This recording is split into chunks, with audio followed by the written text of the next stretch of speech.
Well, here we are. It is Friday, May 2nd, 2025, and this is the weekly video.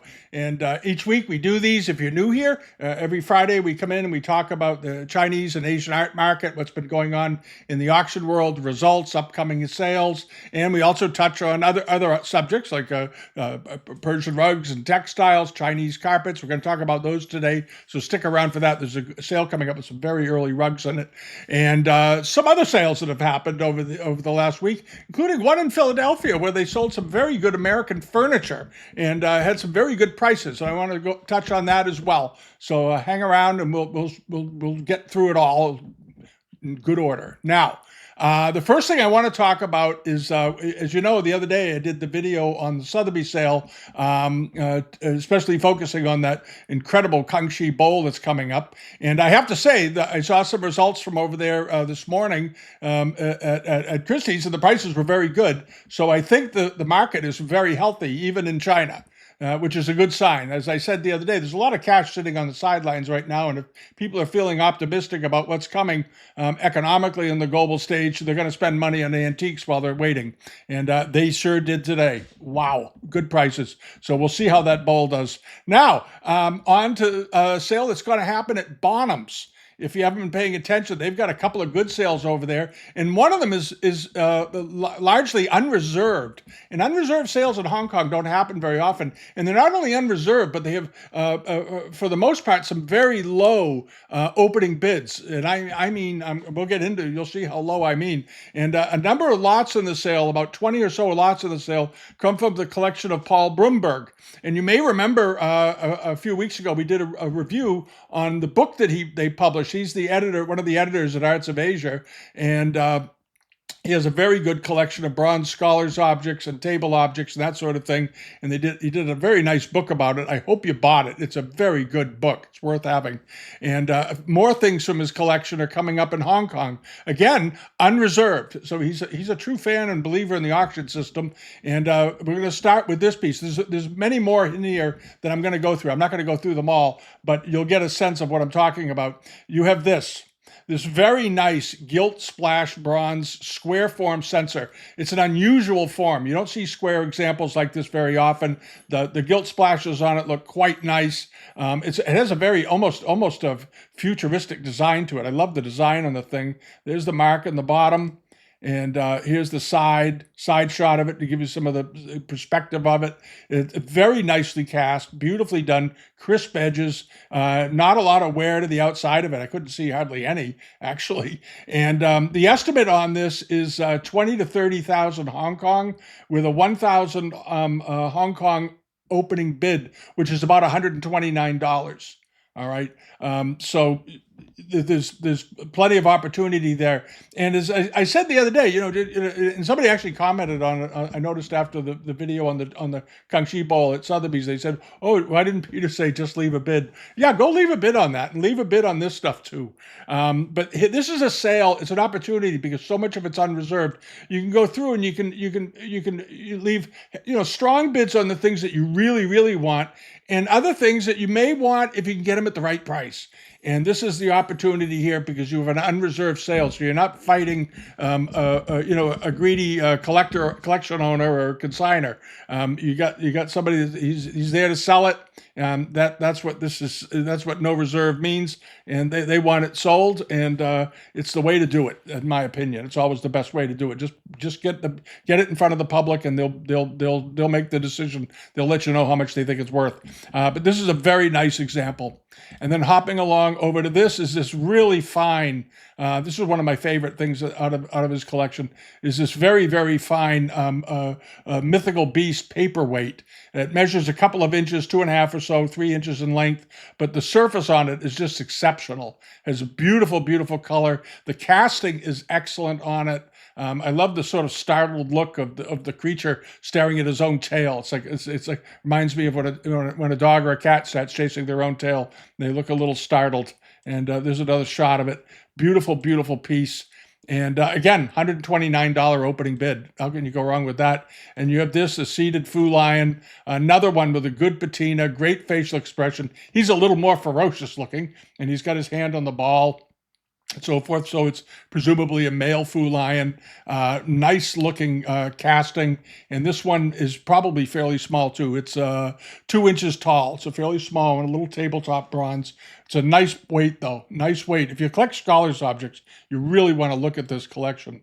And then this, because I like carved wood so much, Chinese wood carvings, there's this, a very finely done Zeton stationery tray, paper tray, but with these sort of almost Ming type vines going around the outside of it. It's a 19th century example, probably carved in the first half of the 19th century. The wood quality looks excellent. The seams are all tight around the edges. Sometimes you see these paper trays and you'll see cracks on the edges, on the corners, here and over in here. And sometimes you will see cracks because they come apart with age as they expand and contract with heat and moisture and whatnot. This one seems incredibly tight and very, very good shape. And again, has $142 opening bid. And it's estimated at 10 to 20,000 Hong Kong, which is, roughly, around $1,500 to $2,500, somewhere in there. But again, a nice example. And you have enough time because the sale's in 7 days. So it gives you enough time to pick out the things you like, bookmark them, either on the Bonhams site or on Invaluable or on Live Auctioneers. And I would recommend actually using probably Invaluable because Live Auctioneers, I got an email from them this morning because I've been having all kinds of issues. Apparently something's wrong with their site. And a number of people have mentioned that they've been getting unable to access as well. They've got something's going on there. I don't know what it is. So maybe use Invaluable if you're going to use one of the two bigger global platforms. But this is a very, very attractive paper tray. And then hopping along over to this is this very nice soapstone seal, 18th or 19th century, very finely carved. This is a beautiful example. And it's one of these examples where you look at it. The stand, I think, is a late 19th, early 20th century one. But the stone itself, it's one of those really good cases where the carver examined the stone very carefully, but did a rough shaping of the stone, and then looking at inclusions and lines and the characteristics of the stone, and then worked his carving into it to work around and accommodate and take advantage of the stone itself by its shape. And the carver here did a really fine job of it, and it has a very nice color. And if you like soapstone seals, this is a good looking piece. And again, $129 opening bid and no reserve. It's sort of a no-brainer to leave a bid on it. And then you have this very nice mother of pearl bamboo armrest or brush rest, butterfly and prunus wrist rest for a scholar's desk. This is a good one. Nicely decorated. You see them plain all the time. You don't see them inlaid very often. And this looks like a nice example. Beautiful prunus blossoms on it. I like the butterfly descending onto them and so forth. And again, $129 opening bid. It doesn't get any better than that. And this, like I said, this sale is on the 9th of May. It's a little over a week from now. And there's a whole bunch of things in there. There's some brushes. He's got brush pots in the sale. There's a very nice table screen of porcelain in the sale as well. Later, second half of the 19th century example, but there's a beautiful biscuit decorated screen in porcelain in very light colors with relief work. Absolutely check it out. Spend some time there this weekend and go through the sale.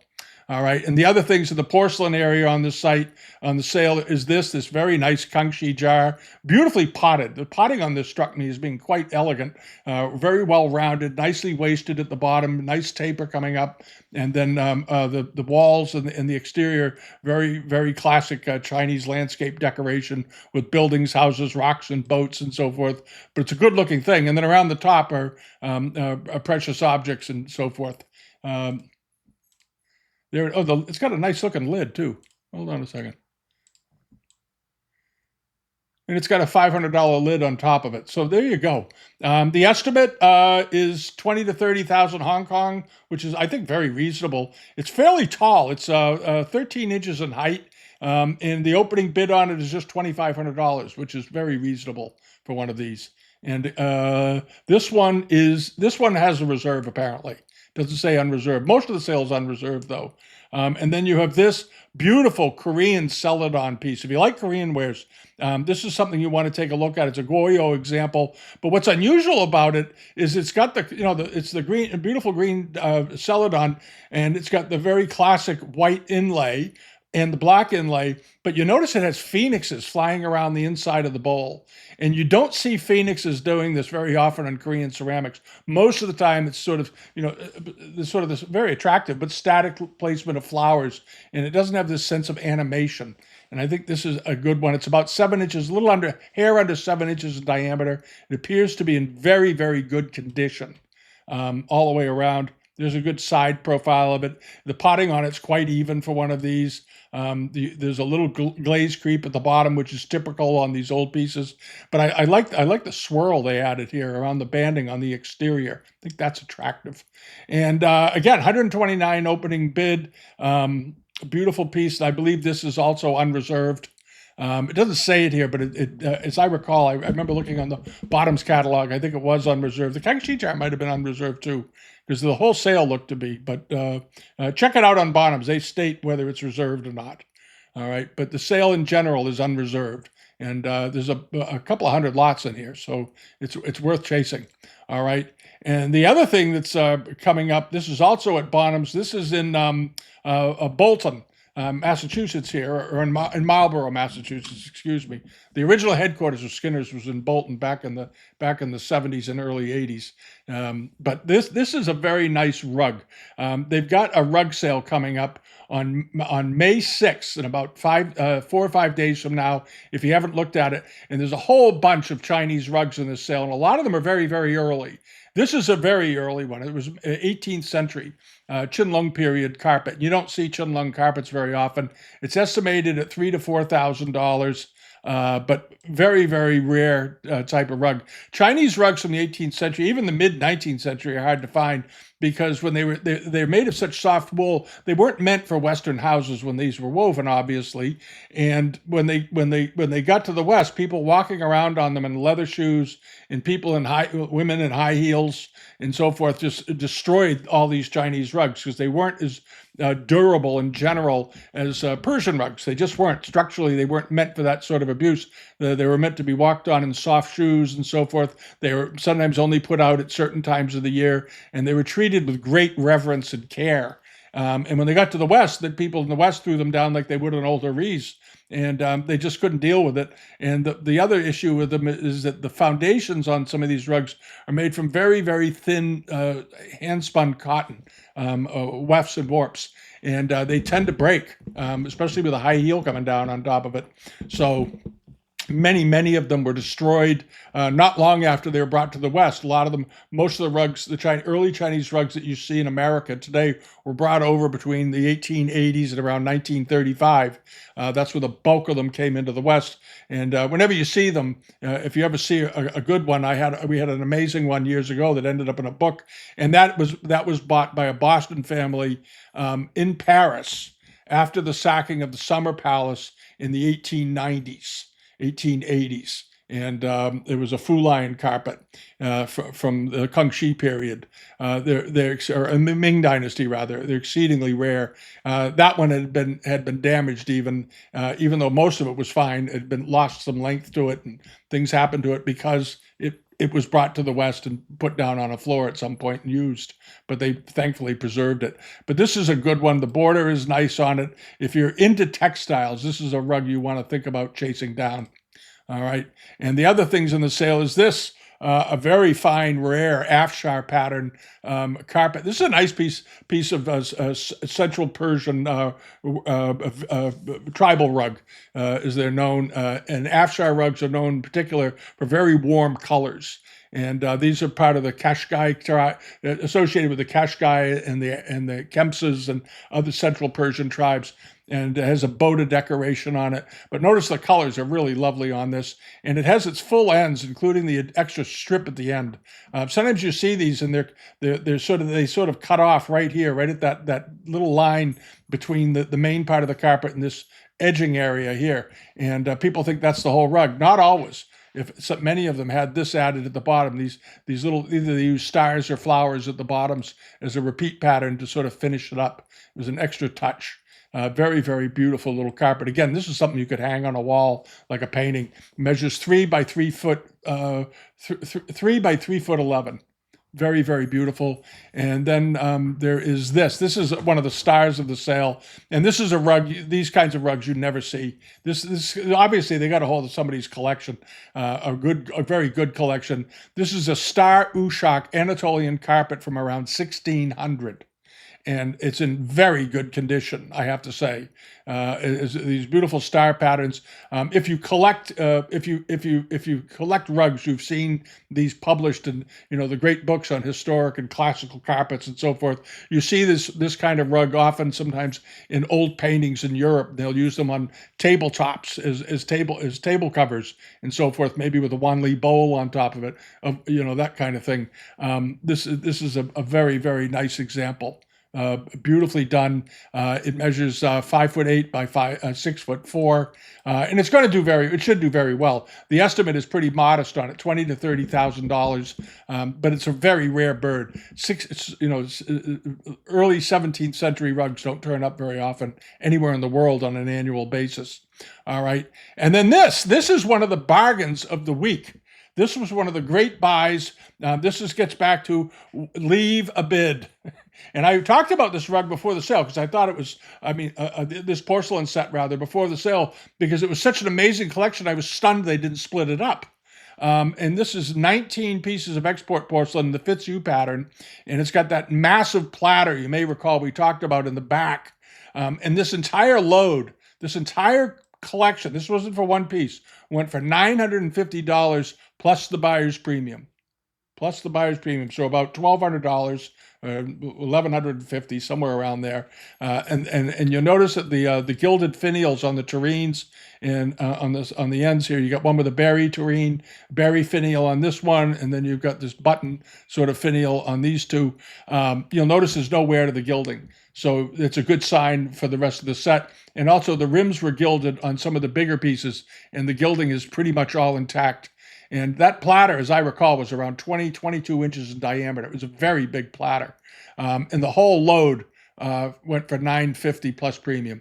That was a steal. Broken up and sold off. And you sell this lot in an antique shop to somebody that wants, some late 18th century, early 19th century fine Fitzhugh. They're gonna this broken up. This lot will probably end up being worth $10,000 or $15,000. It's a very, very lovely set. And somebody got a great buy on it. I hope one of you bought it. It was in Mauritius, New York. So if you were near Mauritius, I'm sorry to tell you, you missed it. And then there's this. This was the Kangxi Charger that sold last week at Bonhams. Very nice example. We commented on it a couple of weeks ago because I thought the pattern was so pretty. The use of negative space was good, and the enamels all appeared to be in very nice condition. I didn't see any chipping to it or anything like that, and it measured about 13 and a half or so inches in diameter, 13 7/8 inches in diameter, a little under 14 inches, and it sold for $1,000 plus premium, around $1,300. That was a nice piece, a very, very attractive porcelain. There's the back of it, pretty classic Kangxi back on it. I don't see any damage to it. It looked to be in stellar condition. So that was a very nice buy for somebody. And then also in the sale was, this was at this was Bonhams, excuse me. In the same sale as the dish, is this really unusual a butterfly-shaped China trade tea caddy in lacquer. Very unusual, still had its original wooden feet. There's an overview of it. And again, butterfly. And you see these occasionally, but they're sort of rare, like the steam wheeler, the side wheeler tea caddies, those that turned up a few times over the years. These are about as rare as that, maybe even a little rarer. And this one is in good shape. And the reason I was surprised at the condition, because it has so many angles and shapes and so forth to it, and it's hinged, and it's got a lot of areas that normally through, again, the Western house with heat and cooling and humidity and contraction, the lacquer often gets damaged. And this one looks fine. And over the years, the surface has gotten a beautiful patina. And that's from just that's just environmental patina, and it hasn't been scrubbed and cleaned a lot. You'll notice there's hardly any wear on the lacquer, and that's one of the things you always want to look first at is how much wear is there on the top surfaces, especially. Often the face of tea caddies are in perfect shape, but the tops are worn down because when people were cleaning and dusting every week, somebody ran a towel or a cloth over it to wipe it down to get the dust off, and that dust grinds and slowly eats into the lacquer. All right. If you really collect lacquer like this, you want to put it someplace where it's not going to get covered with dust, or in a very nice vitrine cabinet or something to protect it from the environment, especially dust and things flying around, pollen and whatnot. The less that it gets on lacquer, the better off you are. Sold for $1,300 plus premium, so it came in at around $1,700. Not bad at all. And then over to this. This was at the Freeman sale. And this was that very, very nice poplar Pennsylvania sponge decorated with compass decorations on it, and Chippendale sort of bracket feet on the bottom of it. They're dating it as a sort of a late 18th century example. It was beautiful. I saw nothing wrong with this, and I think somebody got a great blanket chest for a very reasonable amount of money. Back in the 90s, I remember going to antique shows. You go to an antique show in New York or Boston, one of the higher end shows. A blanket chest like this in a booth back then would be $6,000 to $8,000. That's no exaggeration at all, especially with all this paint on it. These do very, very, very well. And this one, look at the price. $650 plus premium. It was estimated at $1,500 to $2,000, which I thought was extremely reasonable. It had no reserve on it, and ended up going for about $850 or $900 with the premium. That was a fantastic buy. And this is a full-size blanket chest. It's 24 inches tall, 51 inches long, and 23 inches deep. And it's the real deal. This was a good-looking thing. And often you see furniture made out of poplar coming out of Pennsylvania. It was a very popular wood for that part of the world. And then over to this, let it load up. You have this spectacular Chippendale carved walnut desk bookcase with a bust of George Washington at the top. This was a beautiful piece of figuring of wood. Look at the walnut figuring, the flaming in the grain here. It almost looks like flame birch, but it's actually walnut. And the lid of the desk is this beautiful dark walnut to light walnut shade. That means it came from a really old walnut tree. And then you have this very fine 4-drawer graduated set going to the top. There are your pulls on the side, so the lid folds down, and then it's got these beautifully done OG bracket feet on the bottom. I don't know if the brasses are original. There's no way to tell from a photograph like this, but they look appropriate. And as always, you can always pull the drawer out on a chest and look from the inside at how many holes are there near the brasses. If it's just the one hole, there's a good chance it's the original brasses. But here's the bust of Washington at the top. Beautifully done, swan's neck pediment flanking him on both sides, and these nice drop pendants and so forth. The only thing I noticed about this that seemed a little odd was I always look at the dates and how they're dating things. And they dated this Lancaster, Pennsylvania, circa 1760 to 1770. That doesn't sound right if you think about it. And I think it's later than that, and I'll tell you why. George Washington in 1770 wasn't a national figure. He was known. He was in the House of Burgess in Virginia. He was running his farm. He was getting involved in government things and so forth. But he wasn't a Rushmore, sort of a Rushmore figure at the time. He was just a guy married to a very, very wealthy landowner down there who was a widowed and inherited Mrs. Custis, who inherited her husband's farm. He died very young, but he came from a wealthy family, tobacco farmers, and that was his life then. And he didn't become the head of the Continental Congress, didn't appoint him to be in charge of the Revolution for another 5 years after 1770. And the war didn't end until 1783. And then he was, of course, unanimously voted in to be the first president of the United States. And it was after that, typically, that his image was emblazoned on everything. He became, at that point, when he had won the war, 1783, and became the first president, then he was immortalized on everything around. His busts and statues were put everywhere. There was a huge statue of him. Eventually, they ended up outside of the Guimet Museum in Paris, and that sort of thing. But in 1770, 13 years earlier, this wouldn't have been. They would. I don't see why or how that would have been done on a piece of furniture being made in Pennsylvania.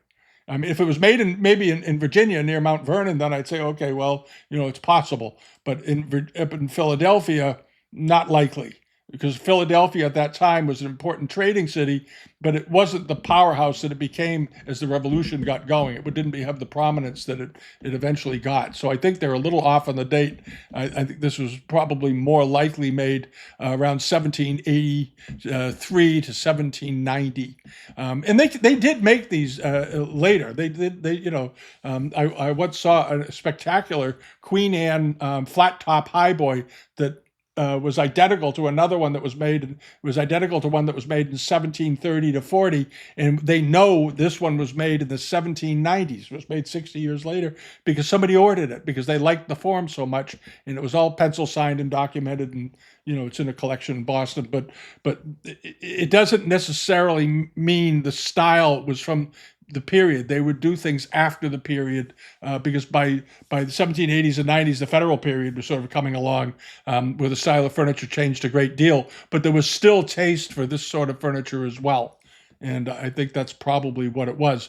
Regardless, it was a beautiful piece of furniture with an interesting history. The owner of it was the original owner was one of the signers of the Declaration of Independence. All right, now, so it's a historic piece on top of it. And the truth is, if you look at a piece of furniture like this, you think about it, you couldn't, if you hired a fine cabinet maker today, they'd go out and select these woods and hire a carver to do the bust of Washington like that, of that quality, and build this cabinet. You couldn't do it you could probably do it for much under $20,000, if you could do it. This would be a very expensive custom piece to have made if it was all bench made with the carving and the spectacular carving of the swan's necks on both sides. Very, very unusual and very tough to make. So it ended up selling for about $26,000. I think that was a very good buy. And then this was also at Freeman's, this very good pair of Chinese export porcelain hexagonal vases. They were a little over 11 inches in height, but they were in beautiful condition. The condition of these was really quite excellent, and they went for $2,250 plus the premium. So they ended up selling for about $26 or $700, but very, very lovely quality. And you've seen these bigger. We've seen them bigger in the past. You may remember there was a pair of these, I think, that came up in a London sale that were about 19 or 18 inches in height. They brought a lot of money. I think they brought over 20,000, but these, because they're unusual, they're very rare in that size. But these were also very attractive and very delicately painted and probably done around 1780. All right, and then hopping along here,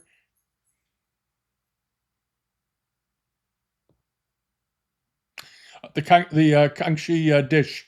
This, I think, was one of the relative bargains of the day. This one, I just like this dish. It was almost 17 inches wide. This was a big piece of Kangxi porcelain, and it was a basin. Notice the sides, it was fairly deep, and the gilding on it was excellent. Classic Kangxi Amari pattern, nice blue enamels on it, and ended up bringing just, what did it go for? $950, was it? $950 plus the premium. The estimate was $700 to $900. It got there. I thought it would bring more because of the size, and it looked to be in very, very good condition and unusually large. I thought it would bring, well, I think I thought $1,500 to $2,000, but well, with the buyer's premium, you're sort of there. I guess it comes up to about $1,250, $1,300. It was a little on the lower end of what I thought it would bring, but it's a beautiful piece of porcelain, certainly worth that. And a good value, and it would be great hung on a wall somewhere in the middle of a dining table. Would look absolutely great. And then there was this, you may remember, we talked about this beaker vase. This was at Nadau's this past week. This a very nice transitional period beaker, had a very low estimate, $1,000 to $2,000. And in the end, with the premium, it ended up going for about $7,500. But I liked it a lot. This wasn't a huge beaker. This wasn't a gigantic one. I think it was 9 or 10, what was it?